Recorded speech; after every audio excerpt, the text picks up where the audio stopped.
Sasha Martinengo. Storming down the pit lane. Weekdays from 12 to 2 p.m. Central African Time on balls.co.za. All right, it is great to welcome back into the studio here this afternoon on Gearz and Balls Visual Radio, the super talent of Brad Binder. Brad, great to see you again. Good to be back. Yeah, it looks like you got a bit of a suntan, summer, holidays. Coming back to South Africa in the cold was quite a shock, to be honest. I can imagine. I mean, because you've had basically most of your European season over there now. Yeah, you know, with Europe, it's either pouring with rain, and where I live in Spain, most of the days have been 35 degrees. What a tough life, eh? Horrible. Listen, for those who don't know, of course, Brad Binder races in Moto 3, which is part of the whole MotoGP setup. And we spoke to Brad, when was it, a couple of months ago? Yeah, I think about 2 months ago. About 2 months ago. And we've been following your progress, we've been following your tweets. But before we get onto the racing, you're back in SA because it's sort of like a summer break for Europe. And I mean, you got a very busy schedule. I mean, we were lucky to get you here this afternoon because you've just become an ambassador. For what? Tell us. Yeah, I've been doing a few things for the Sunflower Fund. Terrific. Yeah, and the Rhino Foundation as well. And yeah, I'm basically trying to build my brand and yeah, helping people along the way. I think that's incredibly admirable. I mean, especially somebody at your tender age who's giving back already when you're still trying to get there yourself as well. I think that is terrific. So listen, let's talk about racing since we last spoke. How's it been going? We've been following your progress. We've had a couple of very good qualifying results. What's been going on?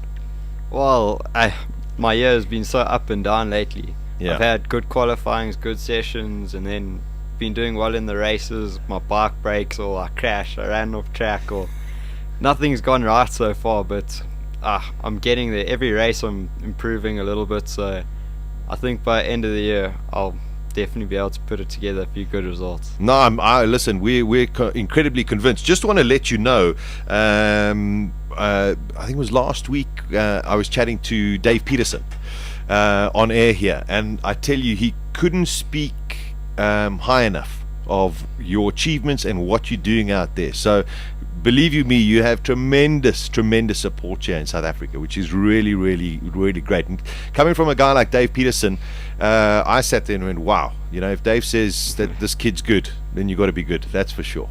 I'm trying my best, that's all I can say. You know, and that's all that counts. Is the team happy with you?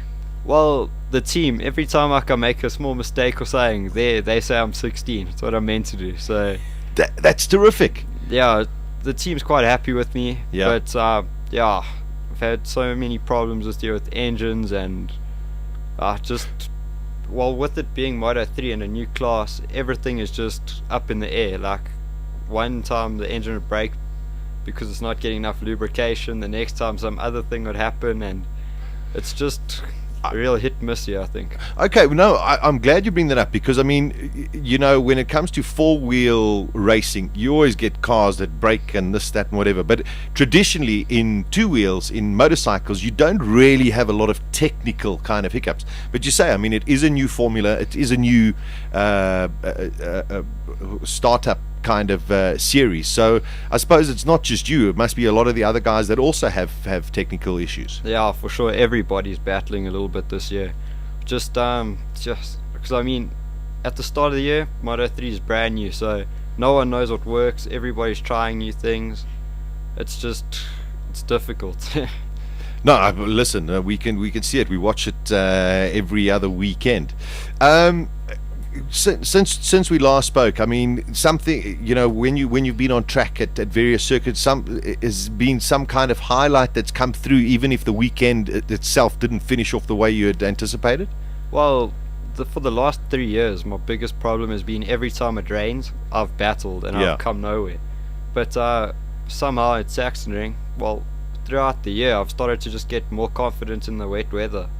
And Sachsenring, I ended up putting it 6th, so second row of the grid was the best I'd ever qualified, which I was really happy with. So yeah, it's a good one. Yeah, it's amazing because I remember when you were in here the last time, we were talking about rain, you know, because traditionally you come from South Africa, you don't have a lot of wet kind of races. What I mean, we'll talk about because there's so because I'd heard that you were now going to be Jorge Lorenzo's teammate. You know, because I know that Spies has just said he's not there. So I thought, man, Moto3, here we go, Yamaha factory. I wish, if only. Yeah, I mean, there's lots of rumors going around, but I mean, you're going to be in Moto3 for a bit longer, that's for sure. Yeah, well, the ideal situation would be one more year in Moto3 and then up to Moto2. Yeah. So yeah, that's my overall. But listen, what is with you guys in Moto3? I sometimes wonder if you folks have brains. Have you ever watched these guys, Daisy? Have you ever watched them? Well, to me, it's all, I don't know they sit how there, many brain like, cells there. It's like 35 guys on the grid there, revving these engines. Oh, the lights go out, and all of them, even the guy right in the back, reckons he can get through the first corner first. So suicidal. I mean, it's just unbelievable, the bravery. You know, this is why we're called balls, because you've got to have balls to ride those bikes. That's for sure. In terms of racing against the other guys, Brad, have you noticed that maybe there are a couple of the guys that you're racing against that you're learning from, or you sit there and think, geez, I've got to stay out of this guy's way, or is there somebody that you've identified to sit there and say, sure, that guy's really knows what he's doing, let me try and follow and see what they're doing? Well, the thing is, with the lap times being so close, everybody seems to be same kind of level. Yeah, there's no one fast in Moto3 and there's no one incredibly slow either. So if you 1 second off the pace, you can be in 26th position. Yeah, it's incredible. It's so difficult, and with the way the guys ride, it's like coming from Rookies Cup. Yeah, where the guys have no brains. I'm talking nothing. Okay, so you actually do develop some brains as you go up the ladder. Yeah, no, these guys are a lot more calm. When they ride into you, you don't both crash, only you crash. Oh my word! I tell you, it is. But let's just go. I don't know if you saw over the weekend. Did you see Ronan Cornby's high side? Yeah, I saw. It was quite a big one. Yo! Wow, we spoke to him on Monday. He was feeling pretty sore. I can tell you that was a big one. I suppose on a slightly smaller bike, when you do have that high side, that thing's going to flick you quite a long way. Unfortunately, you haven't had any major kind of accidents, in terms of injury to yourself. Yeah, this year I've only broken ribs, so only broken ribs. Yeah, only broke ribs. Yeah, how was your? Yeah, I only broke ribs. No stress. It's not an arm or a leg. Yeah, I didn't break. Yeah, at least I didn't, fracture my wrist or anything like that. I mean, this is how these guys speak, Daisy. I mean, it's just incredible. It's crazy. I wanted to ask you about tires because tires in all forms of motorsport are critical. A lot of people sit there, they're 4 pieces of rubber, but we know they're not. And you say now you've improved so much in the wet weather kind of driving. Is that also because of the tires that you're using? You're understanding how the tire works in terms of how it gets heat into it, the pressures that you're using? Well, I think in the wet conditions, the biggest thing is you just got to trust your tires.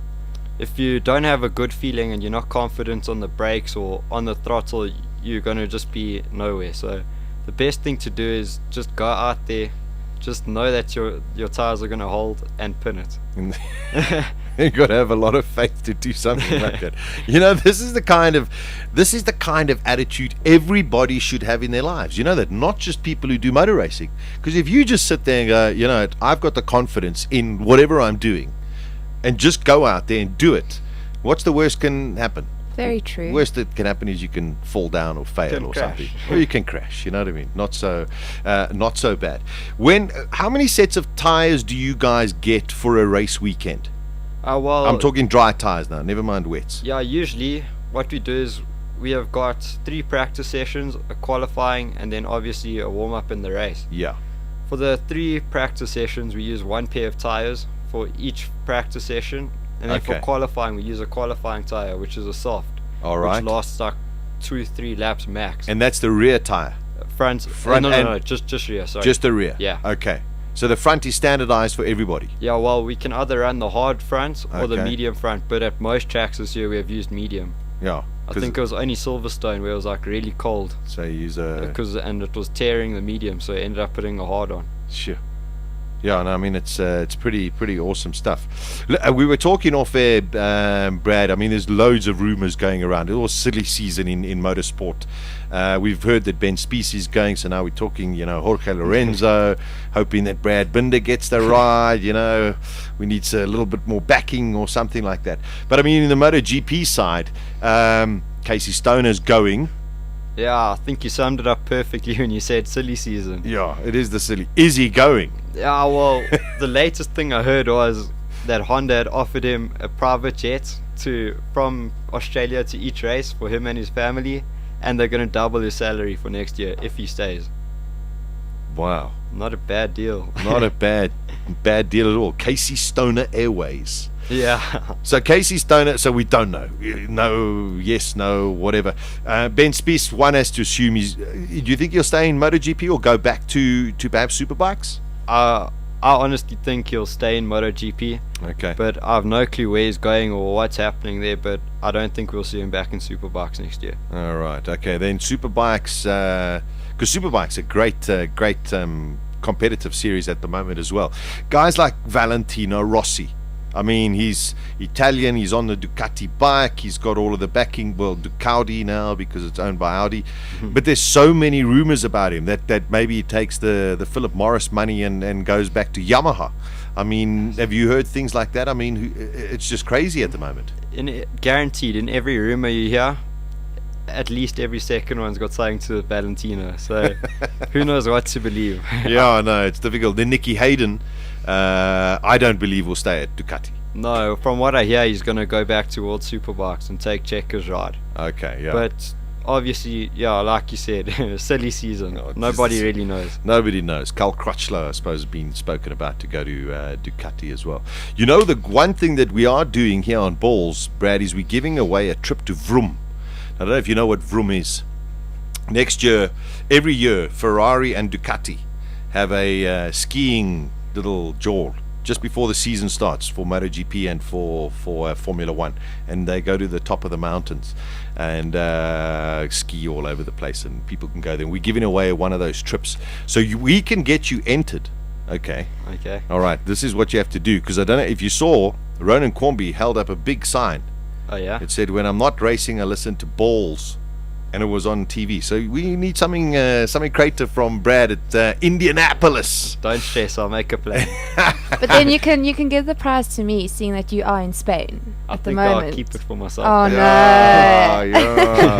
Yeah. Going forward, I mean, Indianapolis, going to the States. That was the first time you raced. Well, I got my first wild card in MotoGP. All right. At this round last year. So luckily, now going to this round, I know the track. I've been with my team for a while, so yeah. I think it's going to go well. I'm sure it'll go well. How many more races you still got this season? I think there's 8 races left. So, I mean, it's still a very, very hectic season coming your way. Indianapolis, and then where you stay in stateside for a bit, or then do you come straight back to Europe? East? What we're doing is we're going straight. Well, no. What we're doing is we're going to Spain, staying there for 2 days, then flying to America. Mm-hmm. Then from America, the following weekend's Brno. So then it's back to Czech Republic. Europe. Yeah. Phew, okay. It's a great it's a great series. I mean, we love watching it. And the Moto 3 and Moto 2, I got to say, are the highlights. The MotoGP has got to find its feet again. You know, getting a little bit boring. It is. Yeah, it is. Well, listen, when you've got talents like Jorge Lorenzo, I think he's just streets ahead of everybody else at the moment. Jeez, he's good. Honestly, I think him and Casey Stoner are in a league of their own. Yeah, it's just I mean, sometimes, I think it's sad because people sit there and go, it's getting a little bit boring, but you don't realize the talent that these guys actually have. You know? I mean, you're there right next to it all of the time.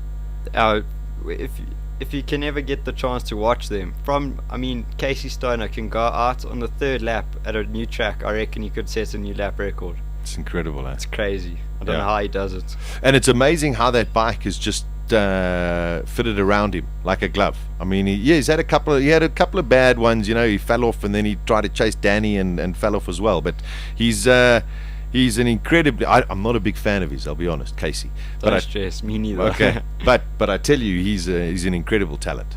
I reckon he's one of the best riders ever. Yeah. But one thing that I'd like to see is Danny Pedrosa doing well. Yeah, you know what? It's his time, eh? Yeah, he's been in MotoGP for so long. I think it's about time he gets a world championship. And I think he's broken just about every bone as well. More than he hasn't, I'm sure. Yeah, I think I suppose he was a bit unlucky that Jorge Lorenzo just arrived at the time when Danny was just about to, like, oh well, you know, Danny's going to take over from Valentino Rossi, and all of a sudden Jorge Lorenzo arrived. Oh, that's another one of the crazy rumors that I've heard, that Pedrosa hasn't got a ride for next year at the HRC. Ooh. But he's been so loyal to Honda over the last how many years, I'm pretty sure they'll make a plan for him. One would, I mean, especially with a Repsol sponsorship, but you know, that's for another time. So going forward, Brad, Indianapolis, and then Bruno, as you say, technically if you can get the bike right, you're confident that I'm confident you're going to get some big point scoring positions in the last 8 races. I reckon for sure I can get easy top 10 and maybe a couple of top 5s. If I can just get everything perfect, everything to go clean, I'll be alright. No, we know that as well. Listen, Brad has very, very generously brought us in his racing tops over here. So we've got 2 of them. There we go. You can see them on camera. We've got 2 of them. We're going to get Brad to sign them. And then later on in the, I think, well, maybe later on in the show, otherwise before maybe we get to Indy, we'll pose out some questions or whatever, so we get most of the people watching you as well. We'll give those away. So it's very, very kind of you, Brad, for bringing them in. And listen, congrats on the flower. What's it, the foundation? Your ambassadorial role. Sunflower Fund. Sunflower Fund. You know, my mom's mom actually started that fund. Really? Yeah, her son Christopher Corlett died at the age of 17, and she started it. Wow, that's amazing. Yeah, it is amazing. So it's been going for a long, long time. Very good that you're helping at such a young age. Not that I'm much older, but yeah, it's awesome. No, I think it's terrific. Yeah, well done, and being the ambassador for it as well, and also the rhino poaching. I think it's great, Brad. And you know, keep your profile out there. We'll definitely support you right here on Balls and Gears, and we wish you well, my friend. It's great to see you again. Thank you very much for having me today. There we go, Brad Binder.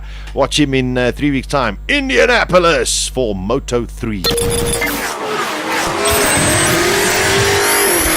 Gearz on balls.co.za with Sasha Martinengo. He's kept himself out of trouble. Weekdays from 12 to 2 p.m. Central African Time.